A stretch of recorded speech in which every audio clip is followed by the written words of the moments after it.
Halo semuanya, balik lagi bersama gue Sandrina Evanalia. Kali ini kita akan ngebahas soal praktis MotoGP Australia 2025 dan juga ini ada yang menarik karena di media scrums itu Pecco Bagnaia meminta agar main race yang biasanya di hari Minggu ini digeser menjadi hari Sabtu. Ada apa sebenarnya? Nah, nanti kita akan bahas. Kita bahas dulu soal sesi praktisnya ya, karena tadi ini fansnya Marc Marquez jangan panas dulu gitu, karena ini baru di sesi praktis, karena Marco Bezzecchi gitu yang waktu kemarin sempat kena insiden sama Marc Marquez di MotoGP Mandalika 2025, ini kuat banget di sirkuit Phillip Island, karena ini juga mungkin RSGP Aprilia ini juga cocok banget ya sama sirkuit Phillip Island yang tipenya ini memang fast flowing kayak di Australia kali ini. Dan tadi Marco Bezzecchi itu bahkan mengalahkan lap time recordnya Jorge Martin di tahun 2023 dengan catatan waktu 1 menit 26,492 detik. Dan ini lebih cepat 0,6 detik dari rekornya Jorge Martin di tahun 2023. Nah, nanti yang jadi pertanyaan gimana nih, Marco Bezzecchi kan memang udah kuat banget, tapi dia kena double long lap penalty di main race-nya. Nanti kita lihat bagaimana strateginya Marco Bezzecchi di main race. Nah, untuk data selengkapnya kita lihat dulu untuk data dari MotoGP. Nah, untuk hasilnya, yang pertama tadi Marco Bezzecchi dengan time-nya ataupun waktunya 1 menit 26,492 detik. Kemudian disusul sama Raul Fernandez di tempat kedua, gap-nya ini 0,291 detik. Ada Fabio Di Gia di tempat ketiga, ada Fabio Quartararo di tempat keempat, ada Alex Marquez di posisi kelima, ada Alex Rins di posisi keenam, ada Luca Marini di posisi ketujuh, Pol Espargaro di posisi ke-8 ini menggantikan Maverick Viñales ya, Pol Espargaro. Kemudian Pecco Bagnaia di posisi ke-9, ini hampir ada improvement yang cukup baik ya dari Pecco, tapi akhirnya tetap masih berada di posisi 10 besar, belum bisa berada di posisi 5 besar. Kemudian ada Pedro Acosta di posisi ke-10, ada Fermin Aldeguer di posisi ke-11, ini drop ya, jadi Fermin Aldeguer juga mesti harus masuk ke kualifikasi pertama terlebih dahulu. Ada Brad Binder di posisi ke-12, ada Jack Miller di posisi ke-13, ada Juan Mir di posisi ke-14, ada Zarco 15, Miguel Oliveira 16, Morbidelli 17, Ai Ogura 18, Lorenzo Savadori di 19, Enya Bastianini di 20, Michel Pirro di 21 dan juga Somkia Chantra di 22. Nah, tadi ya udah ada para pembalap yang memang sudah masuk langsung ke kualifikasi kedua, yaitu 10 besar ya. Tadi ada Marco Bezzecchi, kemudian sampai dengan 10 besarnya yaitu Pedro Acosta.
Nah, kita bahas ke topik kedua. Ini ada yang hot ya di media scrum karena Pecco Bagnaia dan juga Luca Marini ini meminta kepada Safety Commission MotoGP untuk menggeser balapan main race ke hari Sabtu. Loh, kenapa? Karena ini Pecco Bagnaia di media scrum bilang kalau misalkan dia concern sama cuaca buruk yang diprediksi bakal terjadi di Phillip Island pada hari Minggu 18 Oktober 2025.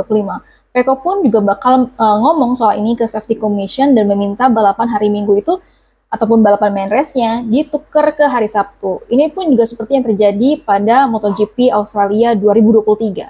Dan Luca Marini ini juga meminta hal yang sama gitu ya. Jangan sampai ada pembalap yang crash karena cuaca buruk dan juga angin kencang.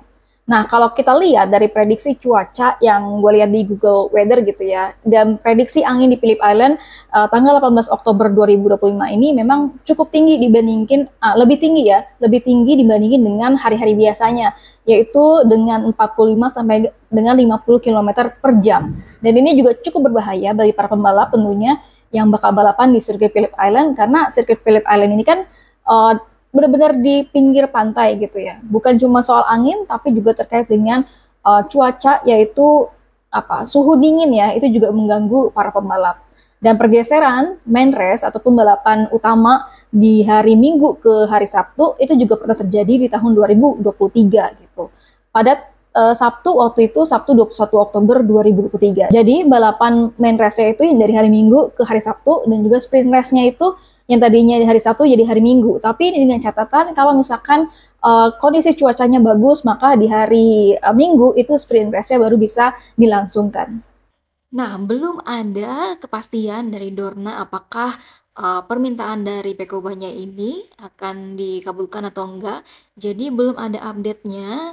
Apakah main race ini akan ditukar di hari Sabtu atau Minggu? Baru nanti akan kita kasih update-nya kalau misalkan udah ada update-nya dari Dorna Sport. Kita update sedikit soal performanya Peko Bagnaia di sesi praktis MotoGP Australia 2025 ini.